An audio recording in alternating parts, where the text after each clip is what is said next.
오늘 말씀은 예레미야애가 5장 11절부터 22절입니다. 대적이 시온에서 부녀들을 유다 각 성에서 처녀들을 욕보았나이다. 방백들의 손이 메어 달리며 장로들의 얼굴이 존경을 받지 못하나이다. 소년들이 맷돌을 지우며 아이들이 섭을 지다가 엎드려 지우며 노인은 다시 성문에 앉지 못하며 소년은 다시 노래하지 못하나이다. 우리 마음의 희락이 그쳤고 우리의 무도가 변하여 애통이 되었사오며 우리 머리에서 면류관이 떨어졌사오니 오호라 우리의 범죄함을 인하이니이다. 이러므로 우리의 마음이 피곤하고 이러므로 우리 눈이 어두우며 시온 산이 황무하여 여호가 거기서 노나이다. 여호와여 주는 영원히 계시오며 주의 보좌는 세세히 미치나이다. 주께서 어찌하여 우리를 영원히 잊으시오며 우리를 이같이 오래 버리시나이까. 여호와여 우리를 주께로 돌이키소서. 그리하시면 우리가 주께로 돌아가겠사오니 우리의 날을 다시 새롭게 하사 옛적 같게 하옵소서. 주께서 우리를 아주 버리셨사오며 우리에게 진노하심이 특심하시니이다. 아멘.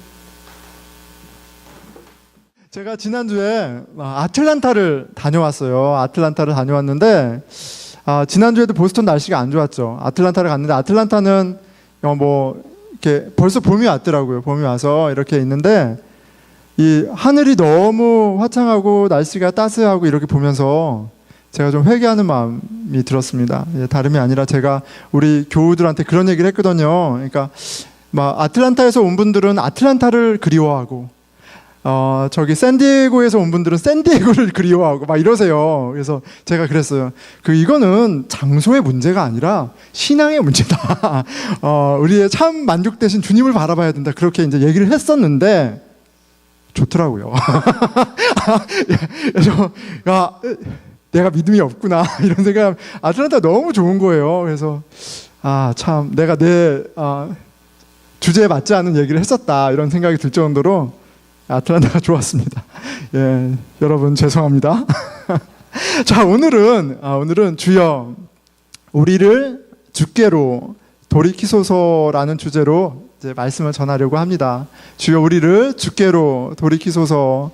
영어로 보니까 restore us to yourself, O Lord라고 돼 있어요. 자, 돌이키다라는 표현은 회개 표현이죠. 내가 내 마음대로 이렇게 가다가 돌이키는 거예요. 어디로요? 아버지에게로, 진정한 주인이신 예수님에게로. 이게 회개잖아요. 그렇죠? 그렇기 때문에 돌이키다 이 말은 회개에 관한 표현입니다. 자, 예레미야 애가를 묵상하고 있어요. 그렇죠? 예레미야 애가는 슬픔의 노래예요. 하나님 심판 가운데 비참한 가운데 있는 이스라엘이 노래하는 슬퍼 울며 하나님의 돌보심을 구하는 그런 노래입니다. 그 낙심한 마음 가운데 구원자이신 하나님을 바라보고 있는 것이 구절구절 우리가 확인할 수 있죠. 간절히 하나님의 도우심을 구하는 이스라엘을 보게 돼요. 그리고 그 가운데 하나님께 돌이키는 그 회심의 진정한 회심의 모습을 또 발견하게 됩니다. 예레미야 애가 5장으로 끝이 나고요. 이제 끝났습니다, 여러분. 애가는 끝나고 이제 5장으로 오늘 말씀을 전하는데 이 마지막 부분에 좀 이렇게 의아한, 한번 생각해 볼 만한 표현이 있어요. 그게 뭐냐면 5장 22절인데요. 이렇게 얘기하죠. 주여 우리로 주께로 돌이키소서. 그리하시면 우리가 주께로 돌아가겠사오니.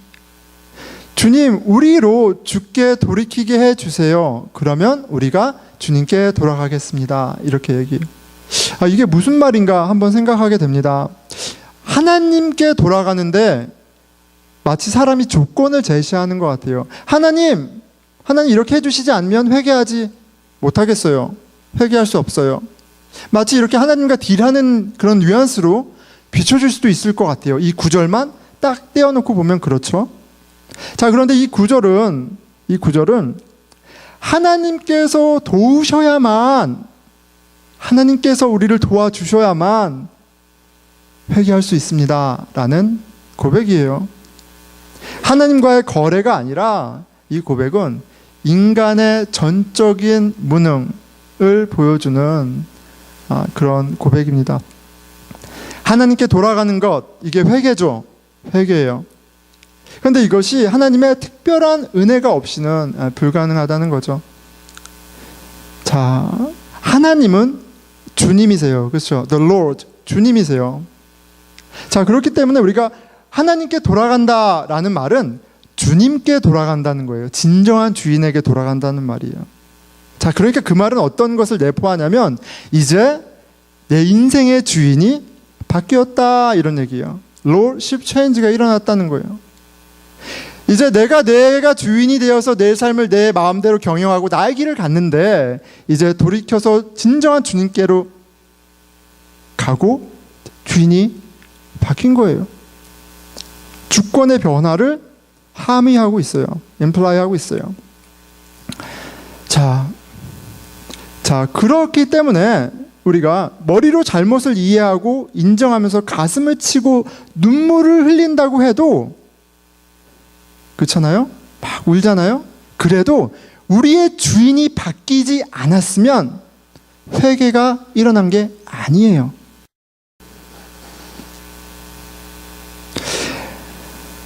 막 눈물을 흘리고 막 애통해해도 회개가 아닐 수 있습니다. 그저 이 상황을 한번 모면해 볼까 하는 본능적인 리액션일 수 있어요. 아니면 내가 신앙이 있구나, 이렇게 눈물을 흘리는 거 보니까 나는 신앙이 있구나 라는 자기 착각일 수 있어요. 죄에 대해서 정확하게 익스플릿하게 스테이트해도 그 컨셉을 정확하게 이야기하고 그리고 막 눈물을 흘려도 주인이 바뀌지 않으면 교만이 될 수가 있어요. 그저 자기 확신이 될 수 있어요. 내가 이만큼 많이 알아, 나는 이만큼 회개한 사람이야, 이러는 자기 기만이 될 수 있다고요. 자기 중심성이라는 인간의 죄성은 한이 없습니다. 이게 까도 양파처럼 얼마나 교묘한지 몰라요. 하나님에 대한 지식과 감정은 있지만 정작 내 삶 속에 주인이신 예수님께서 나타나지 않으면, 그 증거가 없다면 거듭 말씀드리지만 나는 회개한 게 아니에요. 그냥 감정 한번 시원하게 쏟아 놓은 거예요. 나는 남들이 모르는 죄에 대한 컨셉을 그냥 갖고 있는 거예요. 내가 여전히 내 마음대로라면, 여전히 썩어 없어질 것에 마음을 두고 울고 불며 살면, 내가 여전히 내 자존심을 붙잡고 그것이 다인 것처럼 살면 여전히 나는 내 인생의 주인인 것이고 하나님은 여전히 내 인생의 주인이 아닌 거예요. 심지어 하나님은 God is the Lord라고 노래를 해도 그건 노래일 뿐인 거예요. 진정한 주님이 하나님이시라면, 하나님이 나의 공급자이시라면, 하나님이 만복의 근원이시라면 시편 1장 3절의 모습처럼 여호와 하나님으로 말미암은 그 신령한 복으로 우리 영혼은 기뻐하는 것이 마땅합니다. 그는 시냇가에 심은 나무가 철을 따라 열매를 맺으며 그 잎사귀가 마르지 아니함 같으니 그 하는 모든 일이 다 형통하리로다. 내가 계획한 대로 다 된다는 의미가 아니라 나의 형통함, 풍성함, 온전함, 그 샬롬이 하나님으로부터 나에게 임하고 내가 누리게 된다는 얘기예요. 우리 삶 속의 풍성함, 내가 오늘 지금 이 자리에서 웃을 수 있는 근거가 하나님이 아니라면, 예수 그리스도가 아니라면, 성령님이 아니라면, 여러분, 나하고 회개하고는, 하나님하고는 여전히 상관이 없는 것일 수 있어요. 여전히 죄의 종이라는 비참한 상태인 겁니다. 시편 14편은 이 비참한 죄의 상태에 대해서 이렇게 고백하고 있어요. 어리석은 자는 그의 마음에 이르기를 하나님이 없다 하는도다. 그들은 부패하고 그 행실이 가증하니 선을 행하는 자가 없도다. 여호와께서 하늘에서 인생을 굽어 살피사 지각이 있어 하나님을 찾는 자가 있는가 보려 하신즉 다 치우쳐 함께 더러운 자가 되고 선을 행하는 자가 없으니 하나도 없도다. 하나님을 인정하지 않는 것이 foolish, 어리석은 거야. 죄인의 모습이야. 하나님을 찾지 않는 것이, 하나님을 주인으로 인정하지 않는 것이 그게 바로 죄야. 아무도 찾지 않아. 아무도 찾지 않아. 이것은 우리 모든 인생이 갖고 있는 비참함, 죄의 모습이에요. 하나님을 찾을 수 있는 능력도, 당연히 하나님께 돌아갈 수 있는 길도 우리는 알지 못합니다. 그리고 이런 영적 상태를 가리켜 인간의 전적인 타락이라고 말합니다. 다 치우쳐 함께 더러운 자가 되고 선을 행하는 자가 없으니 하나도 없도다. 죄의 결과로 인간은 스스로 회개할 수 있는 능력조차도 잃어버렸어요. 이게 성경이 말하는 바예요. 로마서에서 사도 바울은 이 시편 14편을 인용합니다. 죄에 대해서 얘기하면서 로마서에서 이것을 인용하는데 그냥 코딩하는 게 아니라 리프레이징해요. 본인의 신학으로 리프레이징해요. 어리석은 자는으로 시편 14편이 시작되는데 사도 바울은 그렇게 인용하지 않아요. 다르게 인용합니다. 어리석은 자라는 그 표현을 빼버려요. 왜일까? 어리석은 자는이라는 표현은 마치 어딘가에는 지혜로운 자가 있는 것 같아요. 어리석은 자는 이렇다는 것은 마치 어딘가에는 의로운 사람이 있다는 것을 의미하는 것 같아요. 그리고 유대인들에게는 죄에 대한 컨셉이 있죠. 하나님을 주인으로 인정하지 않는 것, 그렇기 때문에 하나님의 율법을 지키지 않는 것이 죄고, 하나님의 율법을 지키는 것, 그렇게 하나님을 인정하는 게 의로운 것이라는 컨셉이 있었어요. 그 종교적인 율법적인 관점에서 이 의로운 사람이 마치 있는 것처럼 생각하기 쉬워요. 그런데 바울은 바리새인이요 율법학자요 누구보다도 율법에 충실했던 바울이 경험한 하나님은 그게 아니었던 거예요. 그래서 이렇게 코딩을 합니다. 3장 10절이죠. 의인은 없나니 하나도 없으며 깨닫는 자도 없고 하나님을 찾는 자도 없고 다 치우쳐 함께 무익하게 되고 선을 행하는 자는 없나니 하나도 없도다. 아무도 없어. 바울은 다메섹에 가는 여정 가운데 그의 신앙의 확신을 갖고 하나님에 대한 헌신과 율법에 대한 확신을 갖고 교회를 무너뜨리기 위해 갔어요. 신앙에 대한 100% 확신을 갖고 왔죠.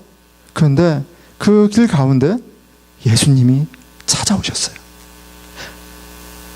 상상도 못했죠. 갑자기 찾아오셨어요. 그리고 꼬꾸라졌어요. 자신이야말로 가장 의로운 사람이고 자신이야말로 가장 지혜로운 사람이라고 확신하고 있었는데 예수님이 불현듯 찾아오셔서 너가 나를 핍박하고 있어. 너가 주인인 나를 못 받고 있어. 박해하고 있어. 너가 죄수 중에 괴수야 라는 것을 예수님께서 밝히 보여주셨어요. 그에게 어리석은 자, 지혜로운 자라는 카테고리는 무의미해요. 왜요? 의인은 없나니 하나도 없는 거예요. 스스로 하나님을 주인으로 고백할 수 있는 사람, 하나님 되심을 볼 수 있는 사람, 바울에게는 없는 거예요. 바울이 예수님을 만나고 깨닫게 되죠. 예수님을 통해서 하나님의 은혜를 봅니다. 나무에 매달린 자마다 하나님의 저주를 받았느니 하나님의 아들 예수께서 그 저주를 우리 대신에 그 저주를 받았다는 것을 깨닫게 되자 하나님의 은혜를 깨닫게 된 거예요. 그런데 그 십자가는 하나님의 은혜만 가르쳐 주는 게 아니에요. 그 십자가는 우리의 죄가 얼마나 무거운지 하나님의 아들이 직접 오셔서 십자가에 매달려 죽지 아니하시고는 그 저주를 받지 아니하시고는 해결되지 않는 인간으로서 우리가 스스로 절대 해결할 수 없는 그 무게, 그 깊이의 죄, 그 죄가 어떠한 건지를 십자가가 동일하게 가르쳐 주는 거예요. 인간은 그 누구도 예수님으로가 아니고서는 하나님 앞에 나아갈 수가 없습니다. 그 예수님이 우리를 찾아오시고 만나주시지 않으면 할 수 있는 게 아무것도 없어요. 마음 중심 가운데 하나님을 주로 인정하지 않는 우리의 모습은 우상 숭배로 나타납니다. 우상 숭배는 그냥 이상한 신상을 갖고 월십하는 게 아니죠. 우리의 손으로, 우리의 생각으로 만들어 놓은 어떠한 가치들, 그런 것들이 있어요. 다. 그게 외모일 수도 있고 학교일 수도 있고 건강일 수도 있고 내가 자랑하는 무언가, 내가 나의 가치로 삼는 무언가, 내가 만든 그것, 내가 소유하고 있는 그것, 하나님이 아닌 모든 것, 우상 숭배예요. 하나님이 주인이라면, 그분이 나의 가치라면 필요 없는 것들, 내가 의미 부여하지 않은 것들, 그런 것들이 우리에게 있죠. 그런데 그것은 종교적인 것에도 포함되어 있어요. 예배를 드리는 것, 말씀을 읽는 것, 봉사하는 것, 헌금하는 것, 그런 것조차도 우리에게 우상이 될 수 있어요. 내가 이만큼 괜찮은 사람이야, 내가 이만큼 의로운 사람이야, 나는 하나님 안에 있잖아, 봐봐. 하나님하고 상관없이도 우리는 우리가 만든 종교의 우상을 가운데 스스로 속이고 다른 사람도 속이면서 신앙생활을 할 수 있는 존재예요. 세상적이든 종교적이든 모두 우상일 수 있습니다. 자, 예레미야 애가는 하나님을 반역한 이스라엘에 대한 하나님의 심판 가운데 비참함을 토로하고 슬퍼하는 노래예요. 그런데 그 심판을 받은 이스라엘에게 예배가 없었던 게 아니라니까요. 헌신이 없었던 게 아니에요. 율법이 없었던 게 아니에요. 성전이 없었던 게 아니고요. 제사장, 목사가 없었던 게 아니에요. 그들에게 다 있었는데 주인이신 하나님이 안 계셨어요. 우리도 마찬가지입니다. 내가 교회에 가서 예배를 드리고 헌금을 하고 직분을 맡아서 교사로, 전도사로, 순장으로, 목사로 섬긴다 할지라도 나의 주인이, 우리의 주인이 하나님이 아니면 그냥 우상일 뿐이에요. 내가 이렇게 섬기고 난 이렇게 괜찮은 사람이야, 내가 이렇게 섬기면 하나님이 내가 원하는 걸 들어주시겠지, 이런 신앙 공식은 그냥 우상일 뿐이에요. 그리고 참 주인이신 하나님께서는 이 우상을 반드시 부서뜨리고서야 마십니다. 내가 의지했던 것들을 무너뜨리고야 마세요. 그리고 그 일이 이스라엘에게 일어난 거예요. 하나님께서 이스라엘이 하나님을 기쁘게 하는 방법이라고 생각했던 율법도, 성전도, 제사도 다 부수셨어요. 예레미야는, 이 애가는 이런 비참한 현실 속에 탄식하는 슬픔입니다. 회개의 방편이었던 제사와 제사를 드릴 수 있었던 장소, 성전, 제사장 다 망했어요. 이스라엘의 주인이신 하나님께서 당신이 주인이신 것을 가르쳐 주시기 위해서 무너뜨리셨어요. 그리고 이 비참한 가운데, 이 비참한 가운데 이스라엘에게 회심의 역사가 일어납니다. 그 회심의 진정한 회개의 실마리가 풀리는 것처럼, 주여 우리로 주께로 돌이키소서, 그리하시면 우리가 주께로 돌아가게 싸우니. 인간은 스스로 구원할 수 없어요. 인간은 스스로 우리의 지식과 열심과 헌신으로 하나님을 주로 인정하거나 그 주님을 따라 살 수가 없어요. 오직 하나님의 은혜만이 가능하게 합니다. 자, 오늘 본문에서 그 이스라엘은 범죄의 대가로 겪는 비참함을 다시 한번 서머라이즈 합니다. 다시 한번 간단하게 짧게 이야기합니다. 자, 11절부터 볼게요. 대적들이 시온에서 부녀들을, 유다 각 성읍에서 처녀들을 욕보였나이다. 지금 바빌론 제국 군대에 의해서 예루살렘이 완전히 깡그리 성이 무너지고 성령까지 무너지고 완전히 망했죠. 근데 어떤 일이 벌어졌어요? 처녀들이, 여인들이 욕보임을 당했어요. 강제로 강간을 당한 거죠. 주목해서 보는 부분은 각 성읍에서의 처녀들까지예요. 성이라는 것은 프로텍션이에요. 성은 약한 사람들을 보호하기 위해 지어진 프로텍션이죠. 근데 아무런 소용이 없게 되어버렸어요. 성에 있는 처녀들까지 그들의 손으로 그들의 여인들을 지키지 못하는 참담한 현실을 보게 됐어요. 지도자들은 그들의 손에 매달리고 장로들의 얼굴도 존경을 받지 못하였나이다. 남유다의 지도자들은 바빌론 군대에 의해서 매달렸대요. 어디에 가서 고문당하는 게 아니고요. 어디에 가서 고문달린 게 아니고요. 죽임을 당한 것을 얘기해요. 나무에 달린 자마다 하나님의 저주를 받았느니. 바빌론 제국이 이 말씀을 알고 프러스트레이팅하게 하기 위해서 그렇게 했을 수도 있죠. 봐라, 하나님이 너희들을 저주했다. 너희들의 여호와가 너희를 저주했다. 그런데 당시 근동에 아시리안 그런 벽화를 보면요, 전쟁에서 이긴 아시리안 군대가 적들을 처형하는 장면이 있는데 그런 벽화들이 있어요. 근데 마치 닭꼬치처럼 사람을 꼬치로 매달아 놓은 벽화가 있어요. 말도 안 되는 거죠. 가죽을 벗기고 꼬치로 매달아 놓고 사람을. 그냥 단순한 모습이 아니에요. 장로들의 얼굴도 존경을 받지 못하였나이다. 리더들의 대표죠. 무시당하고 수치를 당했어요. 13절, 청년들이 맷돌을 지며 아이들이 나무를 치다가 엎드러지오며 내 자식이, 내 아이가, 내 동생이 노예가 되었어요. 14절, 노인들은 다시 성문에 앉지 못하며 청년들은 다시 노래하지 못하나이다. 예루살렘 성문 앞은 장로들, 노인들이 앉는 장소예요. 무엇을 위해서냐면 재판이 열렸어요. 장로들이 재판을 하죠. 장로들이 그 성의 중요한 것들을 결정해요. 장로들의 어떠리티가 엑스큐링 하는 곳이 바로 성들의 앞이에요. 근데 다시는 앉지 못한다는 말은 그들의 권위가 땅에 떨어졌어요. 그것을 회복할 길이 이제는 없어요.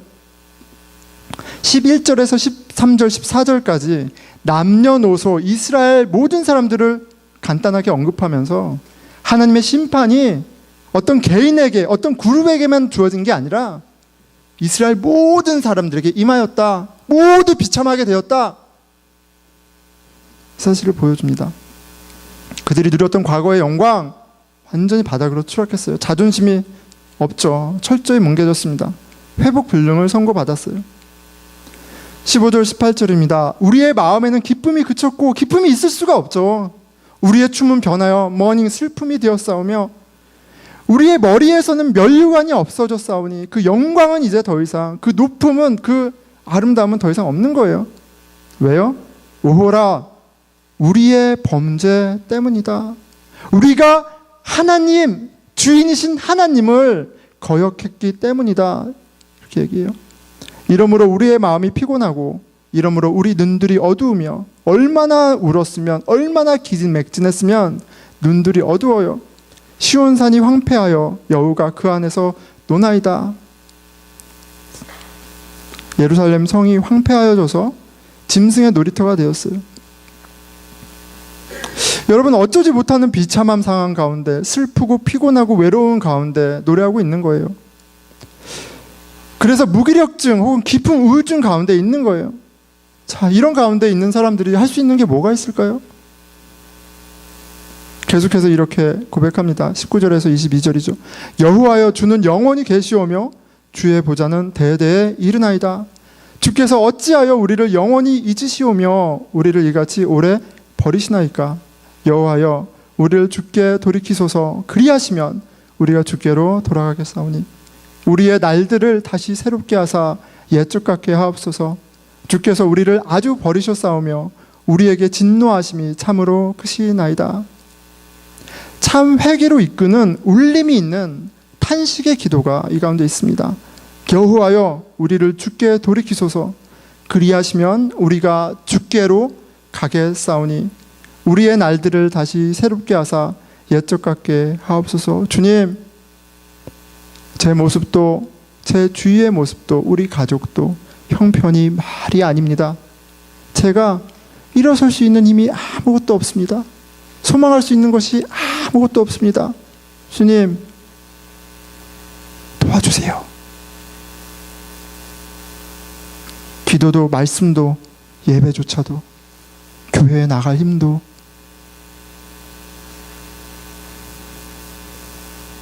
순모임을 할 힘도 무엇도 할 여력이 없습니다. 도와주세요. 만나주세요. 저를 불쌍히 여겨주세요. 여러분, 하나님은 이러한 기도를 들으세요. 이러한 기도를 반드시 들어주세요. 죄인의 간절한 기도를 들으십니다. 자신을 간절히 찾는 이들을 반드시 만나주세요. 스스로 구원할 수 없는 죄인을 구원해 주십니다. 죄로 말미암아 비참한 인생을 온전하게 하세요. 마가복음 2장 17절에 예수님이 이렇게 말씀하세요. 컨텍스트는 이렇습니다. 바리새인과 죄인들이 한 자리에 있어요. 그래서 바리새인들, 율법을 지키고 율법을 가르치고 스스로 의롭다 생각했던 바리새인들이 보기에 죄인들과 더러운 이들과 함께 있는 예수님이 못마땅했어요. 그래서 수군거렸죠. 그때 예수님이 이렇게 말씀하세요. 건강한 자에게는 의원이 쓸데없고 병든 자에게라야 의원이 쓸데있나니 내가 의인을 부르러 온 것이 아니라 죄인을 부르러 왔노라. 나는 죄인을 찾으러 왔어. 나는 아픈 사람을 찾으러 왔어. 나는 그 비참함 가운데 절규하는 사람을 찾으러 왔어. 이렇게 말씀하시죠. 하나님 앞에 의로운 사람은 하나도 여러분 없어요. 건강한 사람은 하나도 없습니다. 우리 모두 의사가 필요하고 우리 모두 구원자가 필요합니다. 우리가 우리의 비참함을 모르면 이런 것들을 알 수가 없어요. 내가 잘 살고 있다. 이 정도면 괜찮은 신앙이냐? 그러면 이런 걸 알 수가 없죠. 어떻습니까? 저와 여러분은 정말 예수님이 필요하신가요? 내 영혼의 구원을 위해서 정말 그런 데스퍼레이트한 마음이 있나요? 아니면 너무 멀쩡해요? 그냥 everything is going well? 아니면 내가 이 땅에서 잘 먹고 잘 살고 그리고 스피리추얼한 스테이터스를 한 단계 업그레이드하기 위해서 그냥 예수가 필요한가요? 너희들은 다 교회 안 나가고 놀고 있지만 나는 그래도 교회 나와. 난 이렇게 괜찮은 사람이야. 자신의 죄악이 영적 상태가 얼마나 비참한지 아는 자라야 어제만이 아니라 오늘도 주님을 만날 수 있는 거예요. 예수님은 구원자세요. 예수님은 죄인을 위해 찾아오셨어요. 병든 자를 위해 찾아오셨어요. 우리가 너무 말창하면 실은 필요가 없는 거예요. 예수님이 찾아오시지 않으셔서가 아니라 우리가 강팍해서 하나님을 내치는 거죠. 예수님을 십자가에 못 박은 것처럼 말이죠. 자, 예수님은 구원자이십니다. 예수님만이 우리를 죄로 인한 비참한 가운데 건지실 수 있어요. 우리가 다 멀쩡해 보이죠. 다 멀쩡해 보이지만 상처가 있고요. 그리고 그로 인한 아픔이 다 있어요. 얼마나 냄새나는지 하나님만 아시죠. 얼마나 이기적인지, 얼마나 더러운지, 얼마나 욕망 덩어리인지, 얼마나 미워하고 시기하고 질투하는 하나님의 깨끗하심과 어울리지 않는 악한 인생인지 여러분 멀쩡해 보이지만 그렇지 않아요. 그렇지 않아요. 다 멀쩡해 보여도 그렇지 않다는 사실을 깨닫는 은혜가 저와 여러분에게 있기를 축원합니다. 복음서에서 예수님께서 하신 일들을 소개하죠. 그 많은 이야기들 중에 인간의 영적인 무능, 비참함을 생각할 때 기억이 나는 한 이야기가 있어요. 회개할 기력조차 없는, 기대조차 없는 나에게 주신, 저에게 주시는 그런 말씀 같아요. 한 아버지에게 귀신 들린 아들이 있었습니다. 한 아버지에게 귀신 들린 아들이 있었어요. 마가복음 9장에 있는 말씀입니다. 마가복음 9장에 있는 말씀이에요. 그 아이의 상태를 보니까 18절에 이렇게 되어 있어요. 귀신이 어디서든 그를 잡으면 거꾸러져 거품을 흘리며 이를 갈며 그리고 파리해지는지라. 강한 귀신이 아이의 인생을 엉망진창으로 만들어 놓습니다. 비참하죠. 아무것도 하지 못하죠. 뭐 어디에 쓰든지 갑자기 쓰이스되면 이거 뭐 어떻게 하겠어요? 사람 구실하겠어요? 그런데 그 아들을 보는 아버지의 마음은 쉽지 않았겠죠. 예수라는 선지자가 있고 예수의 제자들이 귀신을 내쫓고 치유한다는 얘기를 듣고 예수님이 오시기 전이었던 것 같아요. 제자들을 찾아갔던 거예요. 그래서 엑서시즘을 부탁을 한 거죠. 그런데 제자들이 실패했어요. 내가 선생님의 제자들에게 내쫓아 달라 하였으나 그들이 능히 하지 못하더이다. 예수의 제자들에게 갔는데 못한 거예요. 그렇죠? 실패한 거예요. 그래서 더 센 분한테 오신 거죠. 예수님한테 찾아왔어요. 근데 예수님께서 그냥 치료해 주시는 게 아니라 질문을 하나 하세요. 예수께서 그 아버지에게 물으시되 언제부터 이렇게 되었느냐 하시니, 언제부터 이렇게 되었느냐? 예수님이 몰랐을까요? 예수님 아셨을 텐데 굳이 이걸 물어보시고요. 기록하게 하셔서 우리에게 읽게 하세요. 이르되 어릴 때부터 나이다. 어릴 때부터 이렇게 귀신에게 잡혀 있었어요. 이렇게. 이거는 오늘, 어제 이틀, 하루 이틀의 문제가 아니라 태어날 때부터의 문제였다는 걸 언급하고 있어요. 귀신이 그를 죽이려고 불과 물에 자주 던졌나이다. 그러나 무엇을 하실 수 있거든 우리를 불쌍히 여기사 도와주옵소서. 여러분, 저는 상상이 안 가요. 저도 이제 아이가 있지만 한 소리가 10개월인데 이 아이가 귀신이 들려서 귀신이 이 아이를 괴롭히는 것을 보고 이 아이가 견디지 못해서 불을 가리지 않고 위험한 곳에 뛰어 들어가고 몸에 상체기가 나고 피가 흐르고 그런 것을 보는 게 저는 상상이 가지 않아요. 그러니까 이 아버지가 얼마나 간절한 마음으로 찾아왔겠어요. 그런데 이 아버지가 예수님에게 부탁한 그 뉘앙스가 되게 좀 이상해요. 왜냐하면 무엇을 하실 수 있거든 우리를 불쌍히 여기서 도와줘. 무엇을 하실 수 있거든 당신이 할 수 있으면 해주세요. 할 수 있다고 믿는 건 아니죠. 예수님이 캐치하시죠. 23절이에요. 꾸짖습니다. 예수께서 이르시되 할 수 있거든 말이 무슨 말이냐? 있거든이 무슨 말이냐?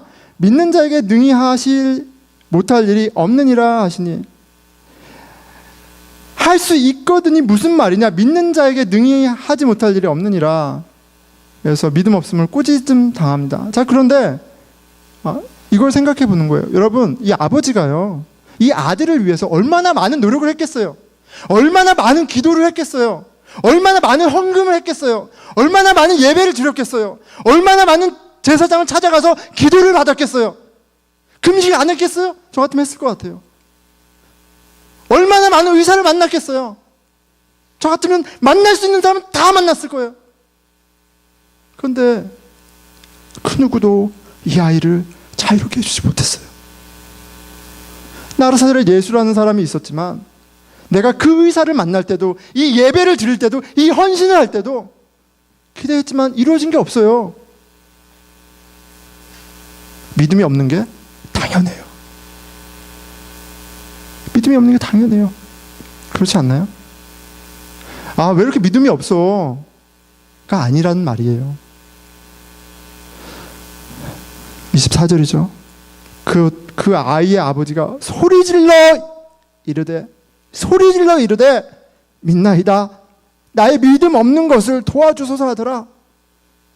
소리질러 이르되 믿나이다. 나의 믿음 없는 것을 도와주소서. 믿는다는 얘기예요? 안 믿는다는 얘기예요? 못 믿는다는 얘기죠. 못 믿는다는 얘기예요. 이게 어떻게 믿는다는 얘기예요? 믿는다는 얘기면 믿습니다 하고 끝나야지. 나의 믿음 없음을 도와주세요. 여러분, 죄의 절망은 심플하지 않아요. 회개의 이슈는 심플한 게 아니에요. 예수님을 믿는다고요? 심플하지 않아요. 우리의 죄악, 우리의 욕망, 세상의 거짓말, 우리는 스스로 우리를 건질 수가 없어요. 너무 나이브해. 너무 무지해. 그래서 회개를 너무 심플하게 생각해. 너무 교만해. 비참한 가운데 아버지는 부르짖습니다. 나의 믿음 없는 것을 도와주소서.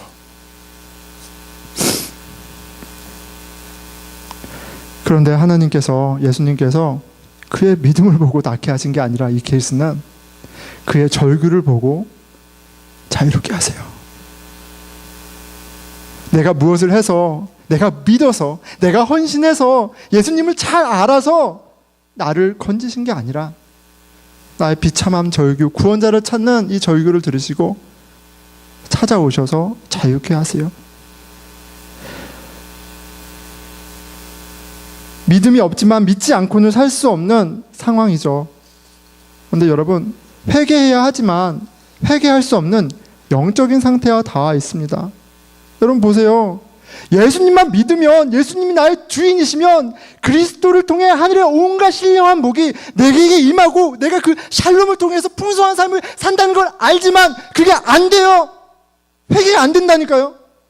됐으면 여러분 오늘 웃을 수 있어요. 감사할 수 있어요. 사랑할 수 있어요.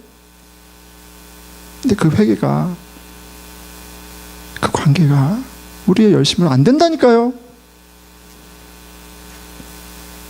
주여 우리를 돌이키소서. 주께서 돌이키셔야 우리가 생명의 주께로 나아갈 수 있습니다. 여러분, 저와 여러분은 어떤 기도를 드리며 하나님께 나아가나요? 이미 하나님의 감각은 너무 좋아요. 그래서 이런 기도를 드릴 필요가 없어요.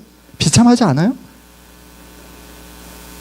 아이는 날 때부터 귀신 들렸던 것 같아요. 어릴 때부터. 그렇죠? 귀신은 더러운 영입니다. unclean spirit이에요. 더러운 영이에요. 그런데 더러움은 항상 거룩함을 의미하는 cleanness, 깨끗함과 반대되는 영적인 상태예요. 태어날 때부터 죄 가운데 태어난 인생의 모습이죠. 우리의 영혼을 휘두르는 욕망과 거짓말들이 있다는 사실 여러분 아세요? 그 심각성을 아세요? 죄의 심각성을 아냐고요.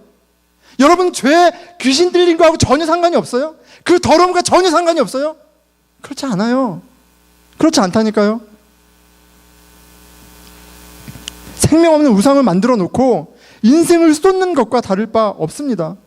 여러분, 하나님의 눈에 아이비 리그하고 커뮤니티 칼리지하고 차이가 있을 것 같아요? 그게 그렇게 중요해요? 여러분의 직장이 그렇게 중요해요? 3베드룸, 5베드룸 집에 사는 거랑 쪽방에서 사는 거랑 그게 그렇게 중요해요? 하나님의 눈에? 우린 왜 그게 그렇게 중요해요? 5만 불짜리, 10만 불짜리 이 차가 왜 이렇게 중요해요? 그걸 위해서 살아가잖아요. 물불을 가리지 않잖아요.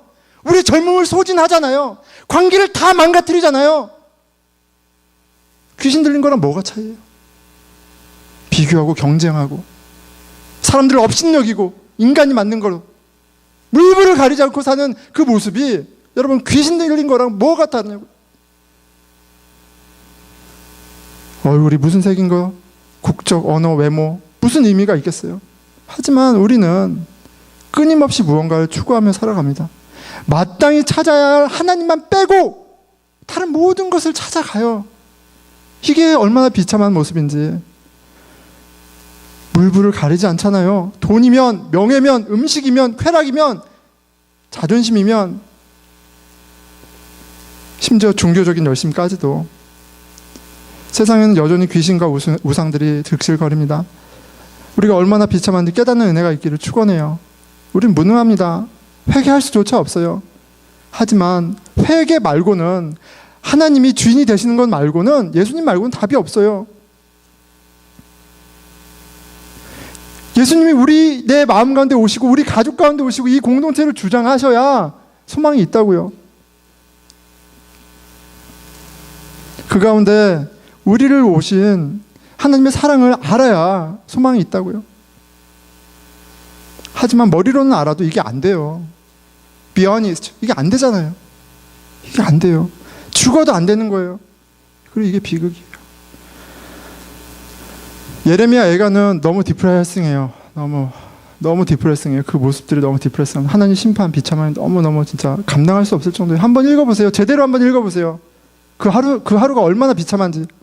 그런데 굉장히 기이한 구절이 중간에 있어요. 그 비참함으로 가득 찬 예레미야 애가 정 가운데 전혀 어울리지 않는 고백이 있어요. 이 고백이죠. 3장 18절이에요. 스스로 18절부터 24절이에요. 스스로 이르기를 나의 힘과 여호와께 대한 내 소망이 끊어졌다 하였도다. 내 고초와 재난 곧 쑥과 담즙을 기억하소서. 내가 지금 서퍼링하고 있어요. 서퍼하고 있어요. 내 마음이 그것을 기억하고 내가 낙심되오니 디프레싱해요. 너무 힘들어요. 21절 이것을 내가 내 마음에 담아두었더니 이 비참함을 무시하고 회피하고 없다 하지 아니하고 그 비참함을 담아두었더니 고스란히 담아두었더니 그것이 오히려 소망이 되었사오면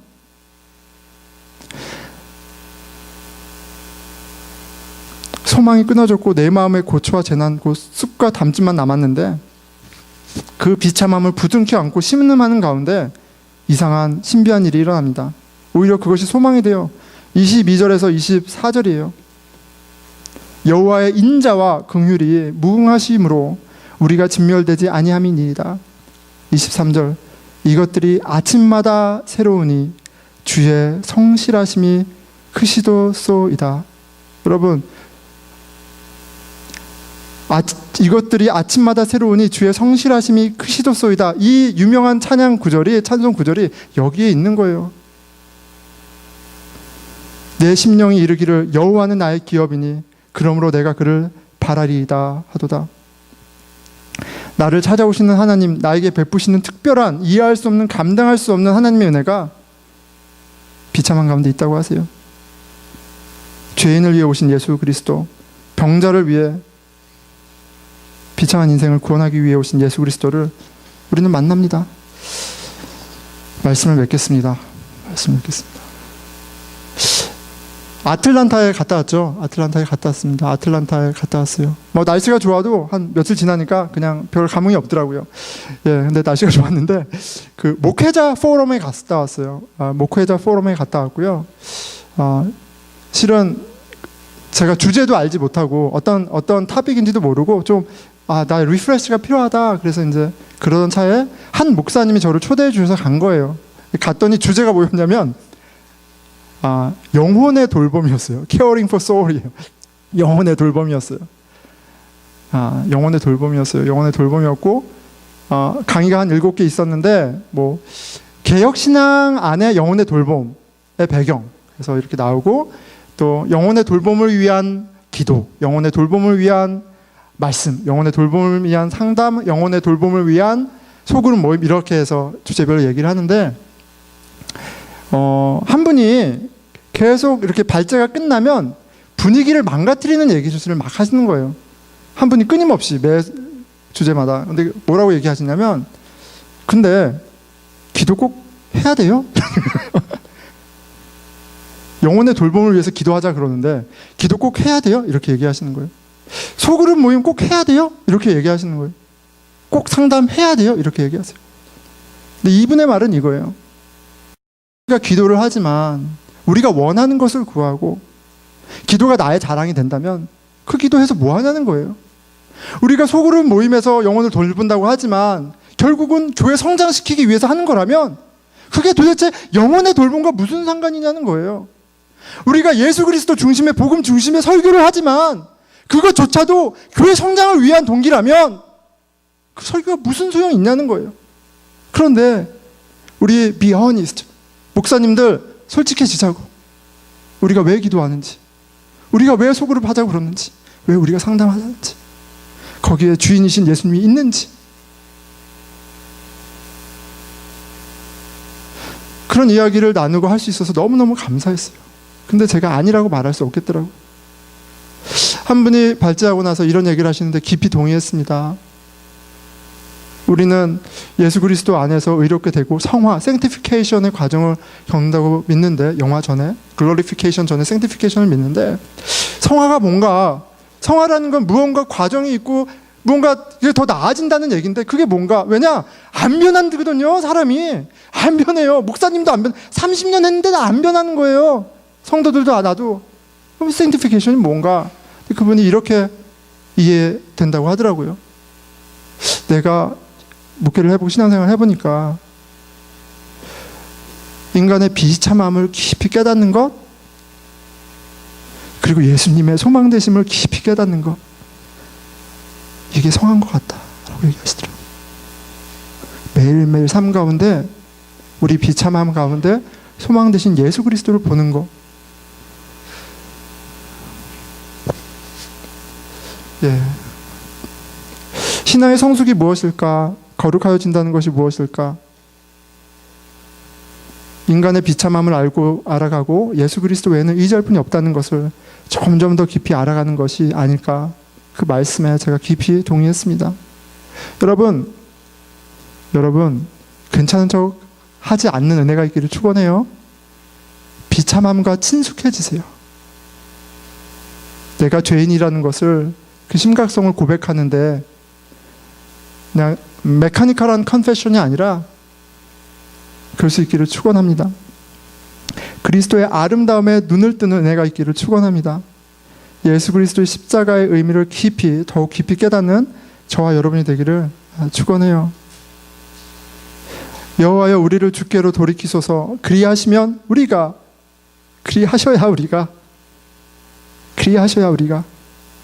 오늘 하루도 아버지의 아들로, 아버지의 딸로 살아갈 수 있습니다 하는 고백이 저와 여러분에게 있으면 좋겠어요. 오늘이 종려주일입니다. 예수님께서 예루살렘에 나귀를 타고 입성하신 날이죠. 교회 이력으로 그래요. 그리고 다음 주일은 부활주일이 되겠죠. 실은 이렇게 전통적으로 절기를 중요하게 여기지만 저희 개혁 신앙 전통에서는 절기를 그렇게 중요하게 여기진 않아요. 그런데 그것이 이런 부분에 있는 것 같아요.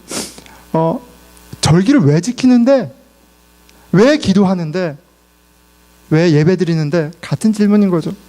결국 나의 의를 위한 하나님이 빠져버린 거라면 우리에게 말씀 위에는 없다는 그런 고백인 것 같아요.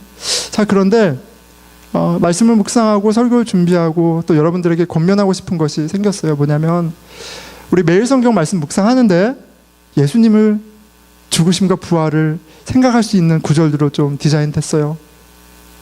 그거 자체가 우리에게 의도 아니고, 그거 자체가 우리에게 무엇은 아니지만 우리에게 간절함으로 예수님을 찾는 그런 시간을 갖기를 축원합니다. 매일 성경 따라서 말씀 보시고요. 오실 수 있는 분들은 이른 아침 기도 같이 나오셔서 기도하고요. 그리고 금요 예배, 또 주일 예배를 기대하며 우리를 돌이키시는, 하늘의 복을 주시는 그 여호와 하나님으로 풍성한 한 주가 되시기를 축원합니다. 아멘. 기도하겠습니다.